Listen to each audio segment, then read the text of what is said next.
ininya.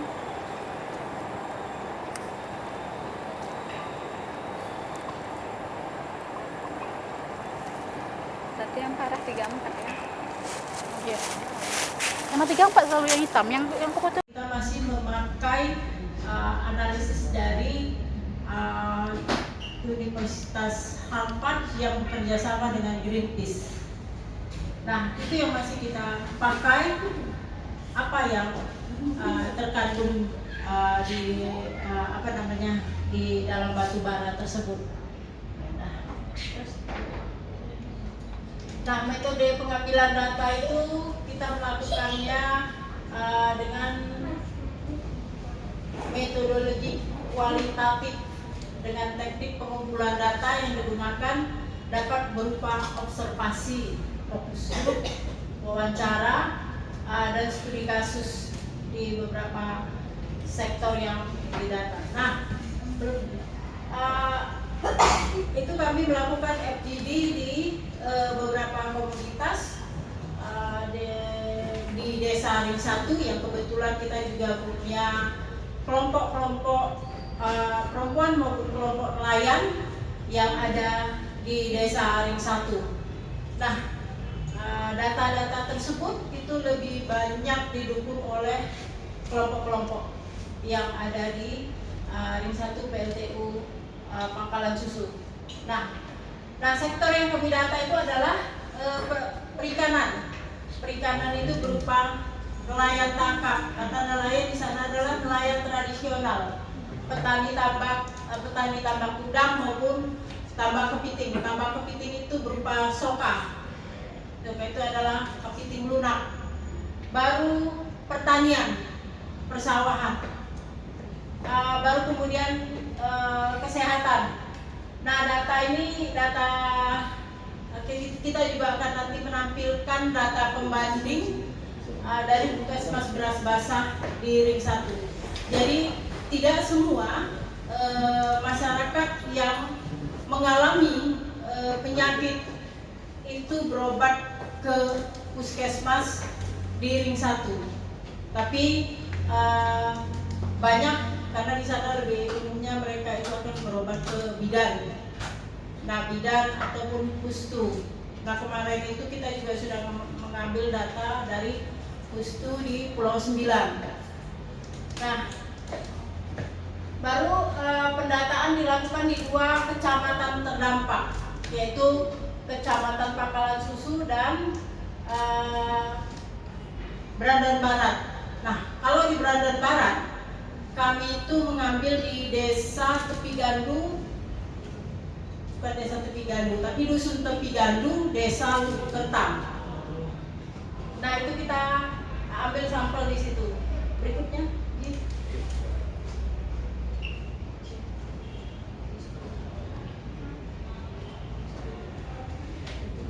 Nah, kalau data diambil secara ini deh. Data perikanan itu kita berhasil atau kita mendata ke 659 nelayan yang terdiri dari Desa Pulau 9 itu ada 342 nelayan, Desa Pintu Air ada 40 nelayan, Desa Sungai Siur ada 110, Desa Tanjung Pasir ada 80, Beras Basah itu adalah Kelurahan Beras Basah itu ada 41, Desa Lubuk Kertang berjumlah 44 orang. Jadi totalnya itu 659 orang. Jadi sebenarnya bukan semua nelayan yang kami data, tapi sebagian besar sudah terdata kita. Baru kondisi nelayan petani tambak. Nah, kondisi nelayan tradisional saat ini mereka itu tidak boleh melaut mencari ikan itu di sekitaran PLTU. Karena apa? Karena katanya banyak kehilangan yang properti PLTU itu banyak kehilangan. Jadi yang dituduh adalah nelayan-nelayan yang mencurinya. Nah, itu sebuah ketidakadilan. Padahal fakta menunjukkan justru pegawainya sendiri yang mencuri. Nah, jadi ada beberapa temuan. Nah, itu orang dalam sendiri yang mengambil properti yang ada di PLTU. Kalaupun ada kehilangan, harusnya pihak PLTU yang memperketat keamanan, bukan melarang orang yang mencari makan. Begitu logikanya. Lalu kondisi laut sekarang ini ya tercemar. Bisa kita lihat tadi kan ada tayangan TV itu, kita lihat ada garis hitam. Itu adalah abu dari batu bara tersebut. Lalu air bahang yang dikeluarkan itu langsung ke laut. Kenapa langsung ke laut? Karena memang sebenarnya di PLTU sendiri itu kita patut menduganya dia melanggar dari AMDAL yang ada. Kenapa? Dalam AMDAL itu jelas dinyatakan bahwa pengeluaran air bahang itu, saluran air bahang itu harus sepanjang 2,5 km. Ini 1 kilo aja nggak ada.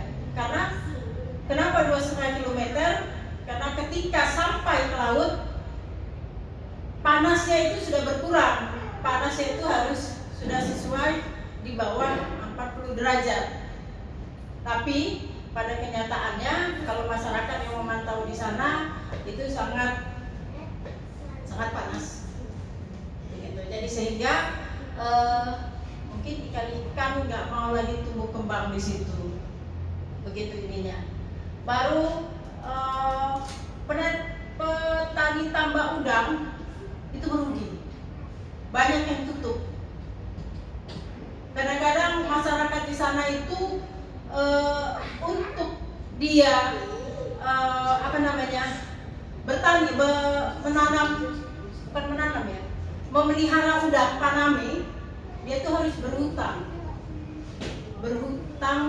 benurnya, berhutang pakannya. Ketika panen, nggak sampai panen pun udang itu tidak tumbuh, tidak berkembang, jadinya udang peyek. Atau kadang-kadang hilang tiba-tiba karena mati. Ketika udah benur tidak bisa dibesarkan. Diakibatkan oleh apa? Setiap hujan datang, petani tambak itu harus segera mengganti air, memberi obat. Kalau nggak udangnya terapung semua. Nah, kadang-kadang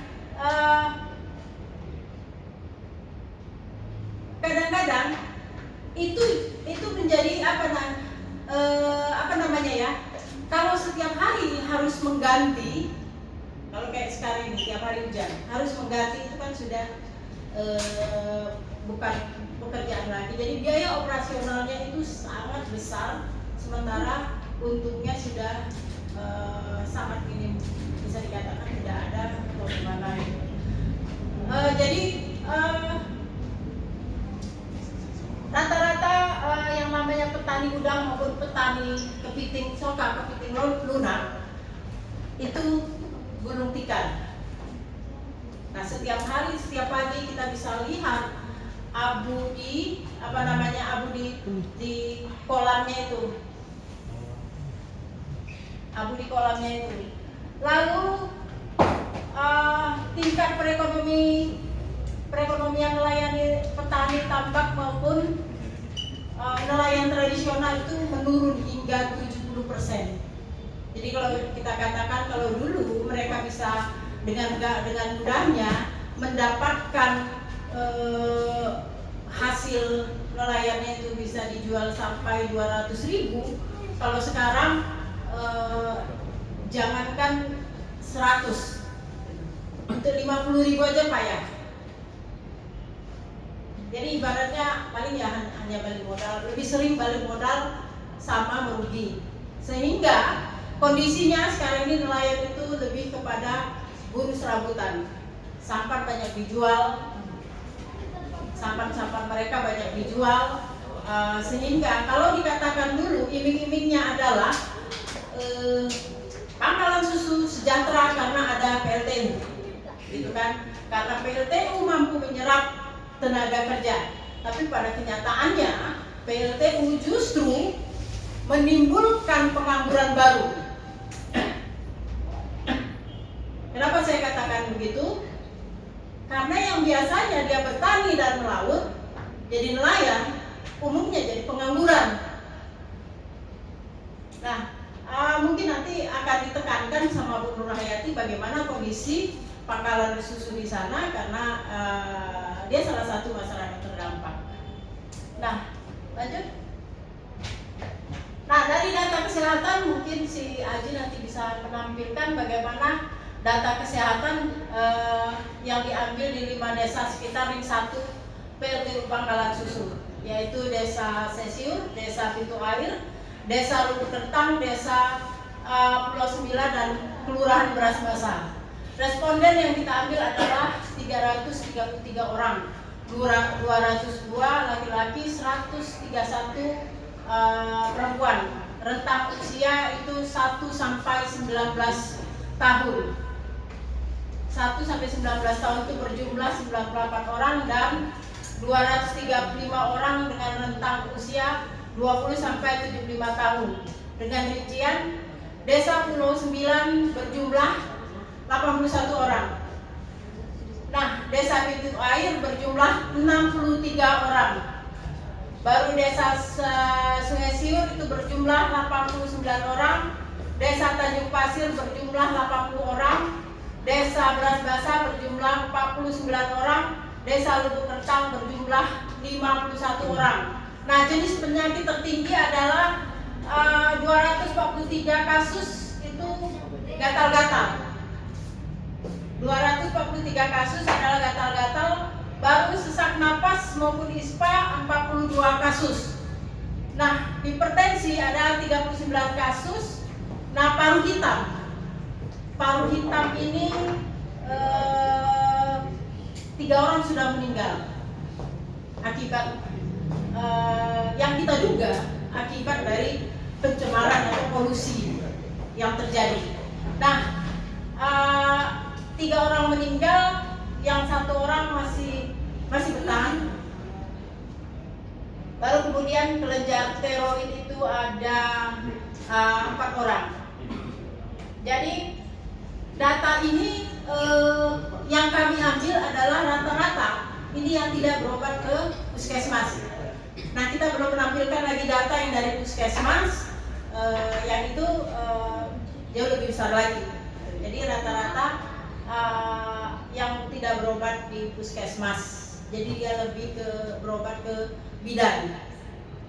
Nah, ini umumnya yang kita ambil dari kelompok-kelompok dampingan kita. Oke. Lanjut, Ji.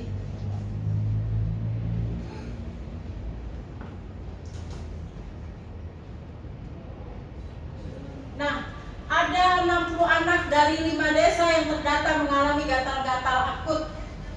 Nah, kalau gatal-gatal biasa nggak ini ya. Nah, yang ke 60 anak ini dia sembuh karena minum obat. Kalau berhenti minum obat, maka penyakitnya itu akan kambuh lagi. Jadi dia harus terus-menerus mengkonsumsi obat tersebut. Nah, obatnya itu kalau nggak salah kita sudah cek, itu rata-rata mereka minum obat dexamethasone. Jadi obat apa namanya itu ya? Obat penghilang rasa sakit itu ya. Penghilang rasa sakit, baru ada antibiotiknya juga, dan itu tiap hari dikonsumsi oleh anak-anak. 2 kali atau 3 kali saja mereka tidak mengkonsumsi obat tersebut, maka akan timbul gatal. Timbul mulai titik. Mungkin nanti kawan-kawan dari Greenpeace atau 350 itu bisa menjelaskan apa sih dampaknya dengan batu bara. Karena terus terang kondisi di Pangkalan Susu 2 cerobong itu tidak lagi memakai penyaring abu, jadi langsung keluar keluar semua sejak dikatakan bahwa Paba itu tidak merupakan dikeluarkan dari limbah B3. Nah, oke, nanti kawan Marcel juga bisa mengkaitkan dengan apa namanya Undang-Undang Cipta Kerja itu yang disahkan itu. Oke. Lalu data pertanian, ada responden sekitar 333 orang, 202 laki-laki, 131 perempuan, rentang usia dari 1 sampai 19 tahun berjumlah 98 orang, rentang usia 20 sampai 75 tahun dengan rincian Desa Pulau 9 berjumlah 98 orang, luas sawah 39,2 hektar. Desa Pintu Air berjumlah 91 orang, luas sawah sekitar 55,5 hektar. Desa Sungai Siur berjumlah 50 orang, luas sawah sekitar 26,56 hektar. Desa Tanjung Pasir berjumlah 44 orang, luas sawah sekitar 17,6 hektar. Desa Lubuk Kertang berjumlah 33 orang, luas sawah sekitar 19,5 hektar. Pastinya masih banyak lagi sawah-sawah yang belum kita atau petani yang belum kita data. Tapi dari yang ada itu bahwa pertanian itu rusak. Orang sering kali gagal panen. Nah, mungkin nanti kawan-kawan dari yang lain bisa menerangkan apa sih penyebabnya kenapa mereka gagal panen, terus kaitannya apa sih dengan PLTU kan begitu. Nah, mungkin aku bisa menyampaikan sedikit bahwa PLTU itu penyebab kontributor utama terjadinya hujan asam. Yang kita tahu bahwa hujan asam itu berdampak pada mengurangi kesuburan tanah dan membuat kerentanan pada tanaman. Gitu. Jadi kita bisa lihat bagaimana padi yang tumbang dan ketika mau panen padinya gosong. Pernah jadi mungkin kita padi gosong.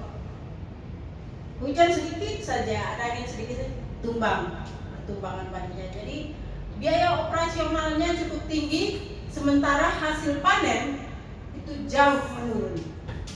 Jadi kalau dulu petani itu ketika panen itu dia bisa beli motor atau bisa memperbaiki rumah. Kalau sekarang petani itu panen cuma bisa bayar utang dan bisa nyimpan beras sedikit. Itu yang terjadi. Jadi tadi data Puskesmas sama data apa itu udah di ini kurvanya udah. Oke. Nanti mungkin bisa kita bagikan tentang data-data dari Puskesmas maupun data yang kita ambil ya. Oke. Mungkin ada lagi Ji? Udah ya? Boleh, coba. Jadi ada sedikit video singkat yang bagaimana masyarakat nelayan di Pangkalan